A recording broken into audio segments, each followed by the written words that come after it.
Praise the lord. దేవునికి మహిమ కలుగును గాక. ప్రభు నామంలో మీ అందరికీ వందనాలు. అందరు బాగున్నారండి? మీరందరూ బాగున్నారని మేము విశ్వసిస్తున్నాం. ప్రతిదినం మీ కొరకు ప్రార్థన చేస్తున్నాం. ఈ సమయంలో దేవుని వాక్యం వినడానికి మనమందరం మన హృదయాలను సిద్ధపరచుకుందాం. షకీనా మినిస్ట్రీ సంఘ కాపరి పాస్టర్ జి విజయ్ కుమార్ గారు ఈ సమయంలో మనకు వాక్య సందేశాన్ని అందిస్తారు. మనమందరం ప్రార్థనాపూర్వకంగా ఏకీభవించి దేవుని దీవెనలు పొందుదాము.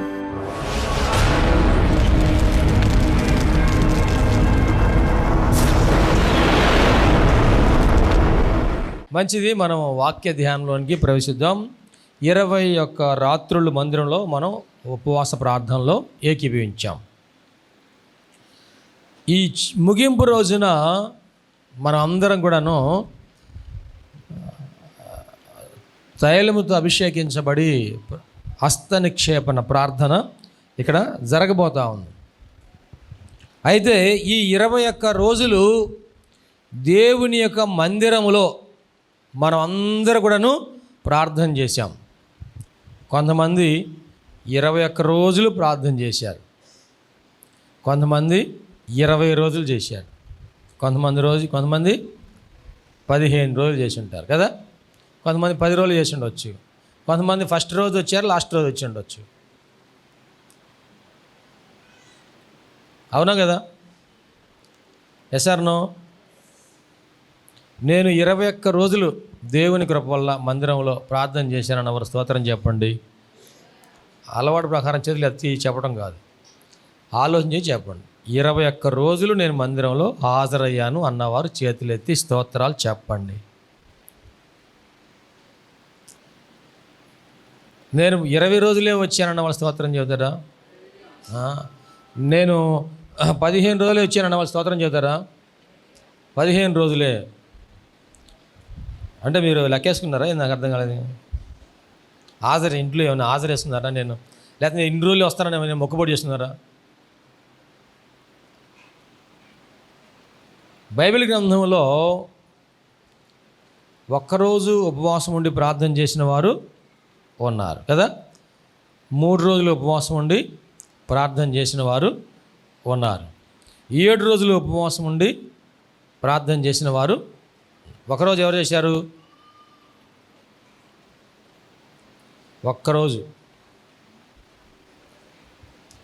ఒకరోజు దానియేలు సింహపు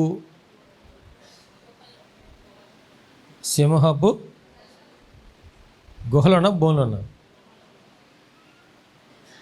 సింహపు గుహలో ఉన్నప్పుడు ఆ కొండ మీద బోను పెట్టారు. ఆ బోను వేరు. దేనికోసం? చిరుతపులి కోసం బోను పెట్టారంట. ఒక అమ్మాయి పాపం 6 సంవత్సరాల చిన్నపిల్ల కొండ ఎక్కుతుందంట. వాళ్ళ అమ్మ వాళ్ళ నాన్న వాళ్ళు ఎక్కుతుంటే వాళ్ళకంటే ముందు నేను పరిగెత్తానని ముందు ఎక్కిందంట. వీళ్ళు వచ్చిందా కూర్చుందంట. అలా ముందు ఎక్కుతుందంట. సాయంత్రం పూట అలా ముందెళ్ళి అమ్మాయి ఏమైపోయింది, దారి తప్పిపోయింది. మెట్ల మీదకి వెళ్ళాల్సినామే అడవిలోకి వెళ్ళి, అడవిలో ఎవరు వచ్చారు? చిరుతపులి వచ్చి అమ్మాయిని చంపేసింది పాపం. ఇప్పుడు ఆ చంపేసిన పులిని పట్టుకోవడానికి బోను పెట్టారు. అది బోను వేరు.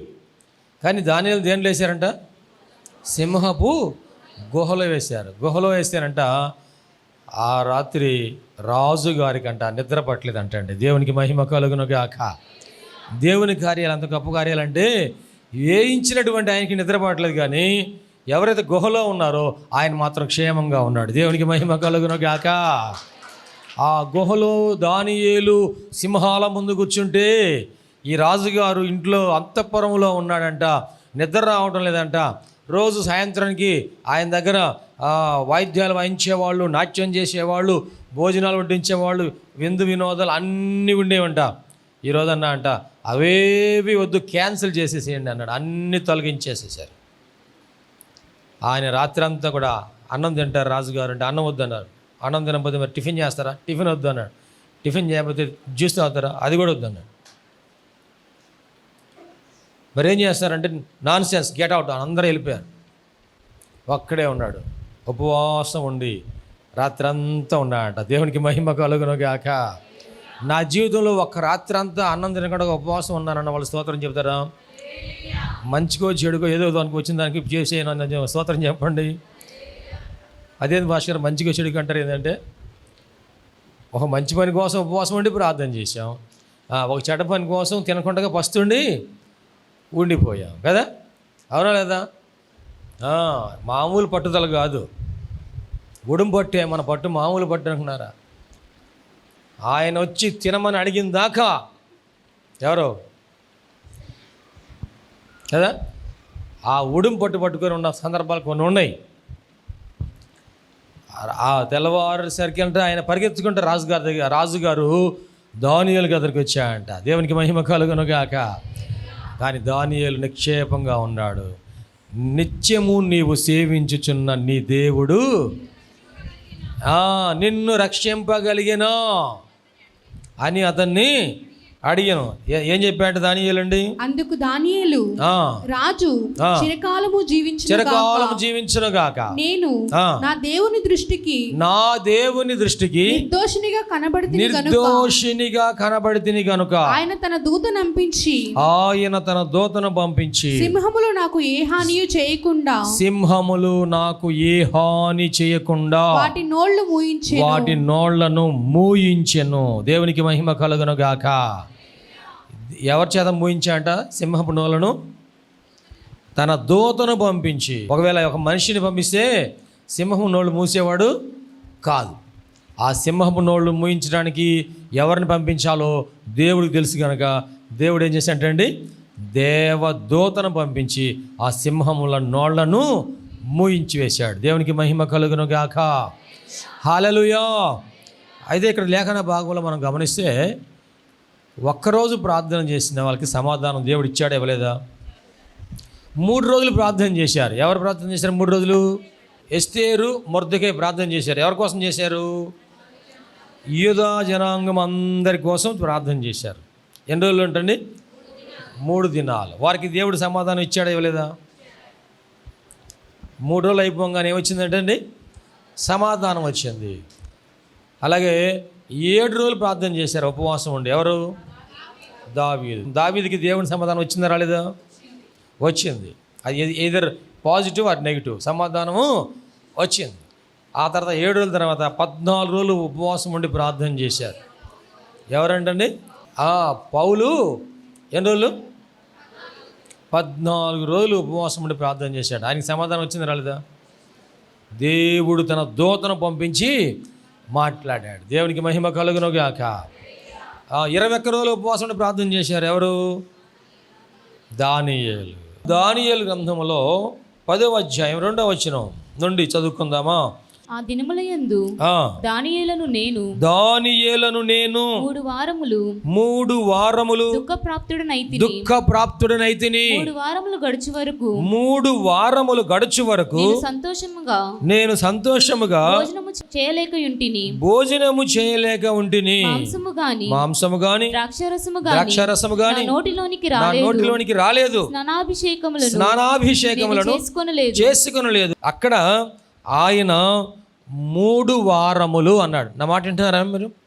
3 వారములు. 3 వారాలంటే ఎన్ని రోజులు? 21 రోజులు. తర్వాత వచ్చిన వాళ్ళు ఏం చెప్పాడు? 21 దినములు నేను దుఃఖప్రాప్తుడనైతిని. ఉపవాసం ఉన్నప్పుడు మనం ఏం చేసుకోవాలంటే అండి, దేవుని సన్నిధిలో మనము కన్నీరు కార్చి ప్రార్థన చేయాలి. ఇప్పుడు ఆయన 21 రోజులకి ఆయన ప్రార్థన ప్రారంభించినప్పుడు ఏం జరిగింది? 21 రోజులు. మొదటి రోజు ఆయన మోకరించి ప్రార్థించగానే అక్కడ ఏం జరిగింది అంటే చూడండి, ఇదే అధ్యాయములో 11వ వచనం చూడండి. దానియేలు, నీవు బహుప్రియుడవు గనుక నేను నీ యొద్దకు పంపబడితిని. నీవు లేచి నిలువబడి నేను నీతో చెప్పు మాటలు తెలుసుకొనుమనెను. అతడు ఈ మాటలు నాతో చెప్పగా నేను వణకుచు నిలువబడితిని. అప్పుడు అతడు, దానియేలు భయపడకుము, నీవు తెలుసుకొనవలెనని నీ మనసును అప్పగించి ప్రేమించి దేవుని ఎదుట నీవు తగ్గించుకొనిన ఆ మొదటి దినము మొదలుకొని నీవు చెప్పిన మాటలు వినబడినవి గనుక నీ మాటలను బట్టి నేను వచ్చి తిని. గట్టిగా చెప్పకూడదు, యేసయ్యకు మహిమ చెల్లిద్దాం. నువ్వు 21 రోజులు దుఃఖప్రాప్తుడివై ఉన్నావు కదా, ఆ మొదటి రోజున, ఆ మొదటి దినమున, అమ్మ వింటున్నారా మీరందరూ? ఆ మొదటి దినమున, ఏ రోజున నీవు ఎప్పుడైతే మోకరించి నీ మనస్సుని నా మీద పెట్టుకొని నీవు దుఃఖప్రాప్తుడివై ప్రార్థించుట ప్రారంభించిన ఆ మొదటి దినమున, దేవునికి మహిమ కలుగును గాక, ఆ మొదటి దినమున ఏమైందంటండి? దేవుని యొద్ద నుండి నీ మాటలు వినబడినవి. ఆ మొదటి దినమున నీ మాటలు వినబడినవి. ఇక్కడ మొదటి దినమున మనం ప్రార్థన ప్రారంభించిన రోజునే మన మాటలన్నీ ఎవరికి వినబడి అంట? దేవునికి వినబడినాయి. నీవు నమ్మినా నమ్మకపోయినా సరే నీ మాటలు ఎవరికి వినబడినాయి? నీ ప్రార్థనలు ఎవరికి వినబడినాయి? నీ కన్నీరు ఎవరు చూశారు? నీ మొర ఎవరు విన్నారు?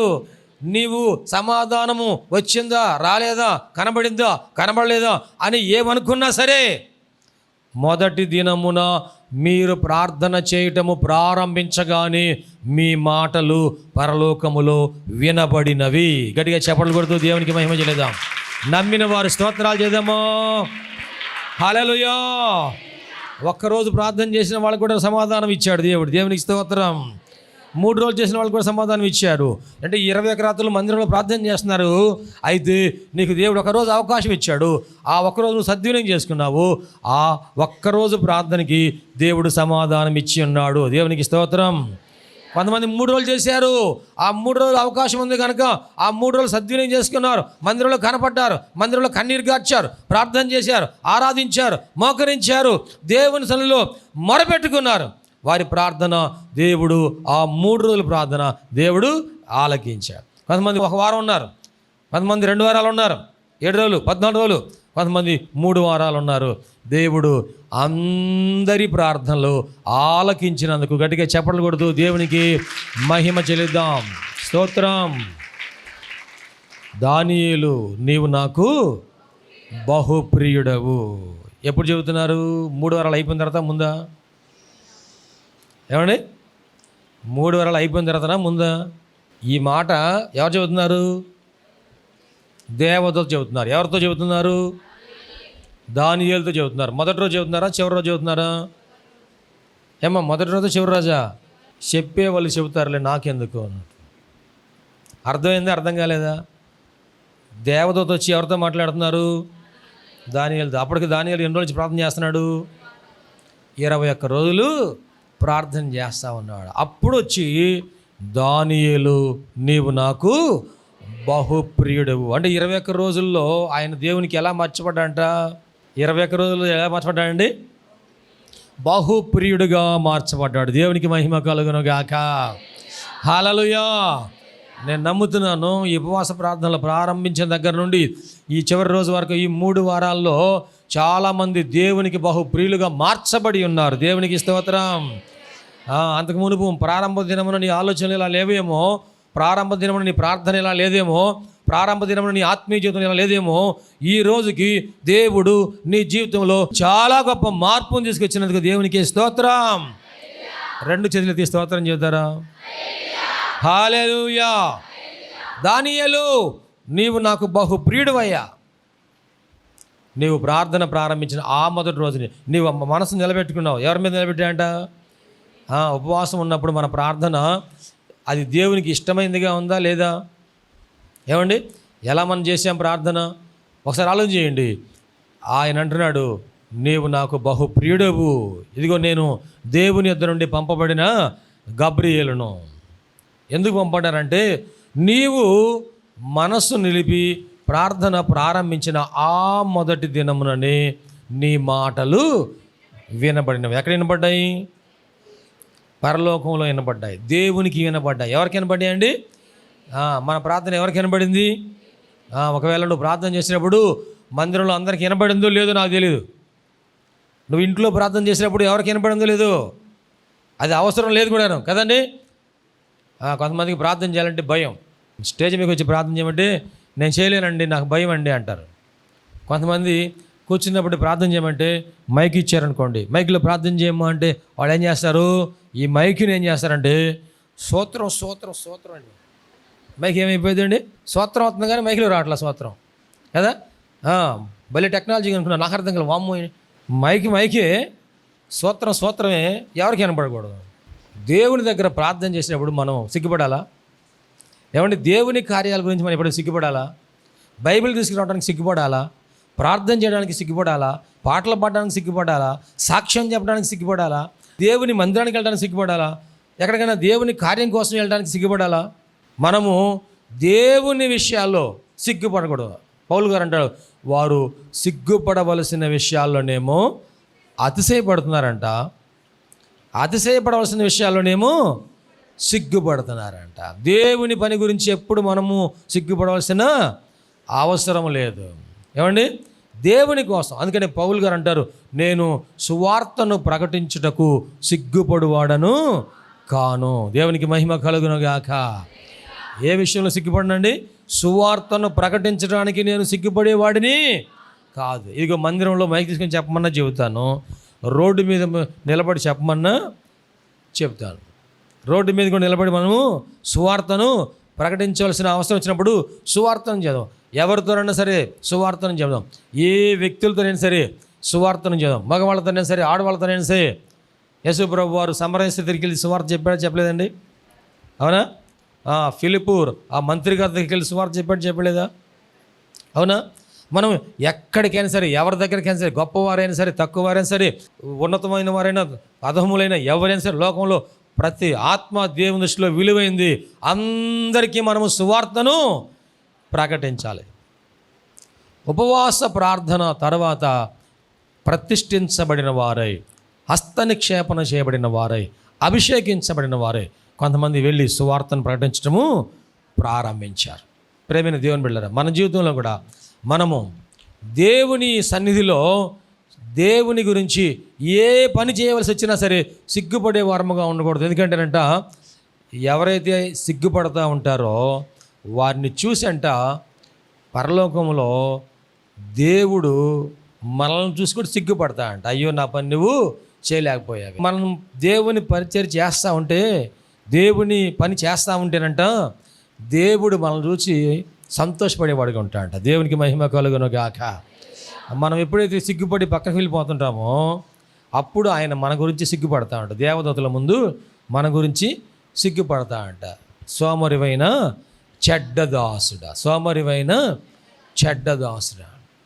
ఎవరైతే పరిచయం చేస్తారో వాళ్ళని చూసి బలా నమ్మకమైన మంచి దాసుడా, మంచి దాసుడా. దేవునికి మహిమ కలుగును గాక. దానియేలు, నువ్వు ప్రార్థన ప్రారంభించినప్పుడే ఆ మాటలు పరలోకంలో వినబడ్డాయి. అంటే మన ప్రార్థన దేవుని సన్నిధిలో పరలోక రాజ్యములో వినబడినందుకు మనము ఈ లేఖనాలను బట్టి అర్థం చేసుకొని విశ్వాసంతో నమ్మి దేవునికి స్తోత్రాలు చెల్లించాలి. 21 రోజులు నేను ప్రార్థన చేశాను, నా ప్రార్థన ఏమైందో అని ఎవరు అనుకోకూడదండి. నీ ప్రార్థన ఇటు నుంచి పోయినా ఇటు నుంచి పోయినా ఎక్కడ పోయేది? దేవుని దగ్గరికి పోయి. దేవునికి మహిమ కలుగునుగాక. ఆయన చెవిలోకి వెళ్ళేది నీ ప్రార్థన. దేవునికి మహిమ కలుగునుగాక. అందుకని మనము ఈ 21 రాత్రులు నా ప్రార్థన వినందుకు నీకు స్తోత్రాలు ప్రభువా అని దేవునికి వందనాలు చెల్లించాలి. దేవునికి స్తోత్రం చేద్దామా? హల్లెలూయా, హల్లెలూయా. చూడండి, యెషయా గ్రంథములో 58వ అధ్యాయంలో 7వ వచనం చూడండి. నీ ఆహారము ఆకలి కొనిన వారికి పెట్టుటయు, ఆహారము ఆకలి కొనిన వారికి పెట్టుటయు, నీ రక్త సంబంధికి ముఖము తప్పింపకుండుటయు, దిక్కుమాలిన బీదలను నీ ఇంట చేర్చుకొనుటయు, వస్త్రహీనుడిని కనబడినప్పుడు వానికి వస్త్రములు ఇచ్చుటయు. ఇదియే కదా నాకు ఇష్టమైన ఉపవాసము. ఇదియే కదా దేవుడు మాట్లాడుతూ ఉన్నాడు. ప్రియ దేవుని బిడ్డలారా, ఇదియే కదా నాకు ఇష్టమైన ఉపవాసము. ఏది దేవునికి ఇష్టమైన ఉపవాసం అంటే ఏదంటండి? నీ ఆహారము ఆకలి కొనిన వారికి పెట్టుటయు, ఆకలి కొనిన వారికి ఆహారం పెట్టుట. తర్వాత మందికి నీ రక్త సంబంధికి ముఖము తప్పింపకుండా తప్పింపకుండా అందరితో మాట్లాడాలి. మన రక్త సంబంధికులు అందరితో కూడా మనము మాట్లాడాలి. ఒకవేళ వారే మనకు ముఖం తప్పించి వెళ్ళిపోయారు అనుకో, వందనాలు. కానీ మనం మాత్రం ముఖం తప్పించుకుని వెళ్ళిపోకుండా మనం కూడా మనం వందనాలు చెప్పాలి, నమస్కారం చెప్పాలి. ఏమండి, మనం పలకరించాలి. వాళ్ళే మనం పలకరించకుండా అయినా సరే మనం పలకరిస్తాం. అయినా సరే మాకు అవసరం లేదు అని వెళ్ళిపోయారు అనుకోండి, దేవునికి అప్పు చెప్పండి. దేవునికి అప్పు చెప్పడమే. కావాలని మనం మాత్రం వారికి ఏ హాని కూడాను చేయకూడదు. మనము వారి ఎడల అసూయ కలిగి ఉండకూడదు. నీ రక్త సంబంధికి ముఖము తప్పింపకుండా. తర్వాత దిక్కుమాలిన బీదలను దిక్కుమాలినటువంటి బీదలను నీ ఇంట చేర్చుకుని ఉంటాయి. వస్త్రహీనుడు నీకు కనబడినప్పుడు వానికి వస్త్రములు ఇచ్చుటయు. వస్త్రహీనుడు కనబడితే ఏం చేయాలంటే అండి, వస్త్రాలు ఇవ్వాలి. మన ఇంట్లో మనకి చాలా బట్టలు దేవుడిచ్చాడు, అవునా కదండి? వాస్తవం చెప్పండి అమ్మ, మందిరంలో కూర్చొని దేవుడు మనకి బట్టలు ఇచ్చాడా ఇవ్వలేదా? ఇచ్చాడా అంటారు ఏంది పాస్టర్ గారు? ఒక బీరువా సరిపోతుందా అసలు? ఏమండి, ఒక్క బీరువా సరిపోతుందా? ఈ 2023 సంవత్సరానికి ఒక బీరువా కదా? దేవుడు చాలా ఇచ్చాడు. వస్త్రహీనుడు కనబడినప్పుడు వాళ్ళకి ఏదైనా మనం సహాయం చేయగలిగింది చేయటం. నాకు ఇష్టమైన ఉపవాసం అంటున్నాడు ఆయన. ఆయనకి ఇష్టమైన ఉపవాసం ఏంది? కడుపు మార్చుకొని కూర్చోవడమే కాదంట, ఈ కార్యక్రమాలు కూడా మనము చేయాలి. వస్త్రహీనులు కనబడితే వారికి వస్త్రాలు ఇవ్వాలి. ఆకలి ఉన్నవాడు కనబడితే ఆహారం పెట్టాలి. ప్రేమేం దేవుని బిడ్డరా, దేవుని సన్నిధిలో మనం తగ్గించుకోవాలి కదండి. 2వ దినవృత్తాంతాల గ్రంథం 7వ అధ్యాయము 14వ వచనం. నా పేరు పెట్టబడిన నా జనులు తమ్మును తాము తగ్గించుకొని ప్రార్థన చేసి వెదకి. అమ్మ జాగ్రత్తగా నుండి, మనము ప్రార్థన చేసేటప్పుడు ఎలా ప్రార్థన చేయాలంట? దేవుడు అంటున్నాడు, నా పేరు పెట్టబడిన నా జనులు. వీరంతా ఎవరంటండి? మందిరంలో ఉన్న వాళ్ళంతా ఎవరు? లైవ్లో ఉన్న వాళ్ళంతా ఎవరు? ఈ టీవీ వాక్యం వింటున్న వారందరూ ఎవరు? నా జనులు. ఆయన ఏమంటున్నాడండి? మీరందరూ నా జనులు. దేవునికి మహిమ కలుగును గాక. నన్ను కూడా నా బిడ్డ అంటున్నాడు ప్రభువా కదా. నన్ను కూడా అంటున్నాడు, నిన్ను కూడా అంటున్నాడు, మనందరిని కూడాను ఆయన ఏమంటున్నాడు? వీరందరూ నా పేరు పెట్టబడిన నా జనులు. ఒకవేళ బైబిల్లో ఉన్న పేరు నీకు లేకపోవచ్చేమో, కానీ ఆ తండ్రి బిడ్డగా, ఆ తండ్రి కుమారుడిగా, ఆ తండ్రి కుమార్తెగా దేవుడు నీకు ఒక పేరు పెట్టాడు. దేవునికి మహిమ కలుగును గాక. ఈ లోకంలో నీకు ఏ పేరున్నా లేకపోయినా కానీ పరలోకంలో దేవుడు క్రొత్త పేరు ఇస్తాడంట. దేవునికి స్తోత్రం.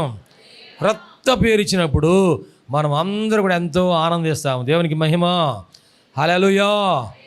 అయితే నా పేరు పెట్టబడిన నా జనులు, నా ప్రజలు తమ్మును తాము తగ్గించుకొని ప్రార్థన చేసి నన్ను వెదకి తమ చెడు మార్గములను విడిచిన ఎడల ఆకాశము నుండి నేను వారి ప్రార్థన విని వారి పాపములు క్షమించి వారి దేశాన్ని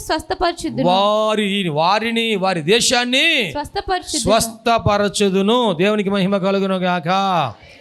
నీ జీవితంలో ఎప్పుడు అనారోగ్యం వచ్చినా యేసయ్య నిన్ను స్వస్థపరచలేదా? నా జీవితంలో కూడా ప్రభు నన్ను స్వస్థపరిచాడు అన్నవారు చేతులెత్తి స్తోత్రం చెప్పండి. హల్లెలూయా.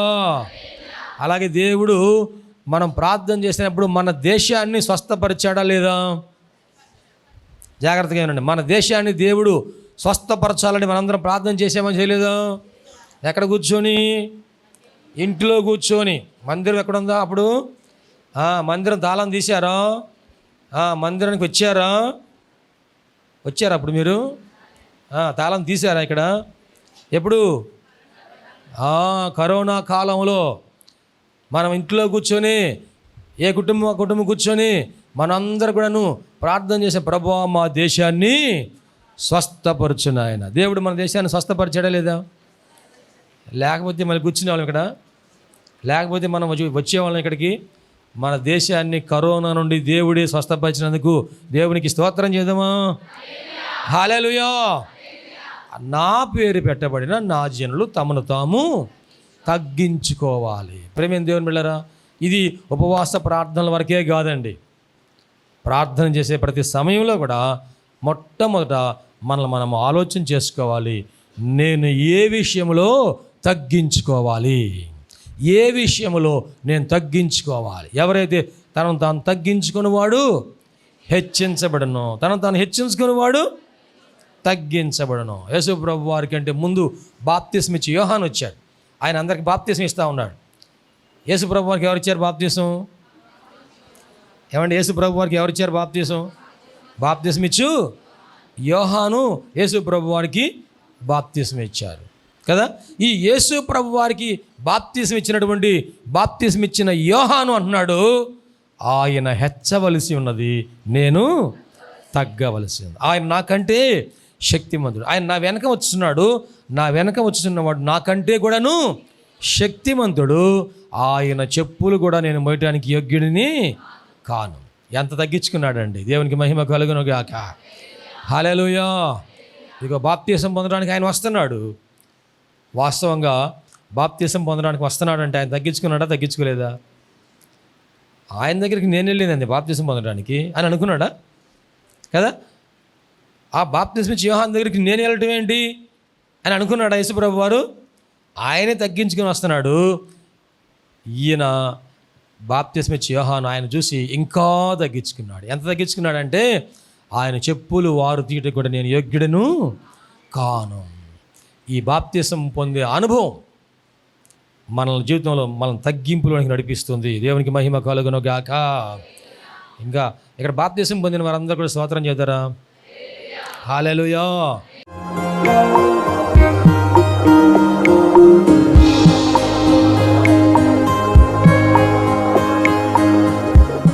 ప్రభునందు ప్రియ దేవుని బిడ్డలారా, ఎంతవరకు దేవుని వాక్యం విన్నందులకు ప్రభునామమున వందనాలు తెలియజేస్తున్నాం. మనం అందరం ప్రార్థనలో ఏకీపిద్దాం. తలలు వంచి కనులు మూసుకొని ప్రార్థనలో ఏకీపిద్దామండి. ప్రార్థించుకుందాం. మహోన్నతుడైన దేవ, పరిశుద్ధుడైన మా ప్రభువా, నీ పరిశుద్ధమైన పాదములకు వందనాలు. ఇదిగో నాయన, ఈ వాక్యము ద్వారా మాతో మీరు మాట్లాడినందుకు వందనాలు ప్రభా. అవును, నువ్వు సజీవుడైన దేవుడు అయ్యా, మాట్లాడే దేవుడవు ప్రభా. ఈ వాక్యం మా హృదయంలో పదిలిపరుచుకుంటూ సహాయం చేయండి. సంపూర్ణమైన మారు మనసు మాకు దయచేయండి. పాప క్షమాపణ అనుభవం మాకు దయచేయండి. రక్షణ ఆనందం మాకు దయచేయండి ప్రభువా. ఈ అనారోగ్యములు, బలహీనతలు, సమస్యలు, శోధనలు, సైతాను ఆటంకాలు అన్నీ కూడా యేసుక్రీస్తు నామములో తొలగించండి నాయన. పరిశుద్ధాత్మ దేవ, మీ కార్యం జరిగించండి అయ్యా. మీరు మాకు తోడుగా ఉండి దీవించండి. మమ్మల్ని, మా కుటుంబం జ్ఞాపకం చేసుకోండి. మా బిడ్డలు మీరు ఆశీర్వదించండి ప్రభువా. మా కుటుంబంలో రక్షణ ఆనందం సంపూర్ణంగా దయచేయండి. ఎటువంటి అవసరాలని మీకు తెలుసునైనా ప్రతి అవసరతలో కూడా మాకు సహాయం దయచేయండి. అన్ని విషయాలు కూడా మీరు దీవించండి. ఈ టీవీ ప్రోగ్రాం చూసిన ప్రతి ఒక్కరిని పేరు వరుసన మీరు దీవించి రక్షించి మీరు అక్కడ కొరకు సిద్ధపరచండి. మంచి భవిష్యత్తును వారికి దయచేసి మీ కృపలో మీరు వర్ధలు చేయమని నీకే సమర్పణ చేసుకుంటూ యేసయ్య పరిశుద్ధ నామములో స్తుతించి ప్రార్థించి వేడుకుంటున్నాము తండ్రి. ఆమేన్. తండ్రి, కుమార, పరిశుద్ధాత్మ త్రియేక దేవుని దీవెన తోడుగా నడిపించను గాక. ఆమేన్, ఆమేన్, ఆమేన్. మీ అందరికీ ప్రభునామన వందనాలు. దేవుడు మిమ్మల్ని దీవించను గాక. ఆమేన్. ప్రభునందు ప్రియమైన సహోదరి సహోదరులందరికీ షకీనా ప్రార్థనా మందిరం తరపున హృదయపూర్వక వందనాలు తెలియజేస్తున్నాం. దేవుని కృప వలన 2012వ సంవత్సరంలో 350 గజముల స్థలంలో ఈ మందిరం నిర్మించుకోవడానికి ప్రభు కృపించారు. 2016వ సంవత్సరంలో నూతన స్థలం 180 గజముల స్థలం తీసుకోవడానికి ప్రభు సహాయం చేశారు. ఈ సమయంలో ఈ స్థలం అంతట్లో కూడాను మందిరం నిర్మించుకోవడానికి ప్రభు ఏర్పాటు చేసి ఉన్నారు కనుక ఈ మందిర నిర్మాణం, పాత మందిరం తీసివేసి నూతన మందిర నిర్మాణం కార్యక్రమం ప్రారంభించబడిందని దయచేసి ఈ మందిర నిర్మాణం కొరకు మీరు అందరూ ప్రార్థన చేయాలని, ప్రేరేపించబడిన వారందరూ కూడాను ఈ మందిర నిర్మాణంలో 106 అడుగుల పొడవు 45 అడుగుల వెడల్పు కలిగిన ఈ స్థలం అంతట్లో మందిర నిర్మాణం స్లాబ్ వేయటం జరుగుతుంది కనుక దయచేసి ప్రేరేపించబడిన వారందరూ కూడా మీ ఆర్థిక సహాయ సహకారాలు అందించి ప్రార్థించి మీరు దీవించబడాలని ప్రభునామమున మనవి చేస్తున్నాం. ఈ స్క్రీన్ మీద చూపించబడుతున్న నంబర్కు మీరు ఫోన్పే కానీ గూగుల్ పే కానీ లేక మా అకౌంట్ నెంబర్కి మీరు కానుక పంపించి సహాయం చేయాల్సిందిగా కోరుతున్నాం. లేక మీరు ప్రత్యక్షంగా వచ్చి ఈ మందిర నిర్మాణ కార్యక్రమాన్ని చూసి మీరు కానుక అందించి దీవించబడాలని ప్రభునామమున మనం చేస్తాం. ప్రభు మనందరికీ తోడుగా ఉండి ఆశీర్వదించును గాక. ఆమె. షకీనా ప్రార్థనా మందిరంలో ఆదివారపు ఆరాధనకు మా ఆహ్వానం. అనారోగ్యంతో బాధపడుచున్నారా? దురాత్మలతో పీడింపబడుచున్నారా? పాపపు అలవాట్లు మానలేకపోతున్నారా? కుటుంబ సమస్యలతో కృంగిపోతున్నారా? భవిష్యత్తు గురించి భయపడుచున్నారా? షకీనా ప్రార్థనా మందిరానికి ఇదే మా ఆహ్వానం. రక్షణానందం పొందడానికి, ఆరోగ్యము ఆశీర్వాదం పొందడానికి, పరిశుద్ధాత్మ అభిషేకం పొందడానికి, ప్రభు రాకడ కొరకు సిద్ధపడుటకు ఆదివారం ఉదయం 7:30 గంటలకు జరుగు ఆరాధనకు అందరికీ ఇదే మా ప్రేమపూర్వక ఆహ్వానం. షకీనా మెలోడీస్ అను మా పాట DVDలు, CDలు మరియు పాటల పుస్తకములు మా యొద్ద లభించును మరియు గుంటూరులోని ప్రబోధ బుక్ నందు మీకు లభించును. ఈ సందేశం మీకు ఆశీర్వాదకరంగా ఉందని నమ్ముచున్నాం. మీ ప్రార్థన అవసరతలకు మరియు మరిన్ని వివరములకు సంప్రదించవలసిన మా address pastor G. Vijay Kumar గారు, షకీనా ప్రార్థనా మందిరం, శారదా కాలనీ, 32వ లైన్, గుంటూరు. మా ఫోన్ నంబర్స్ 9963242497 మరియు ఒక నంబర్ 8885539777. Praise the lord.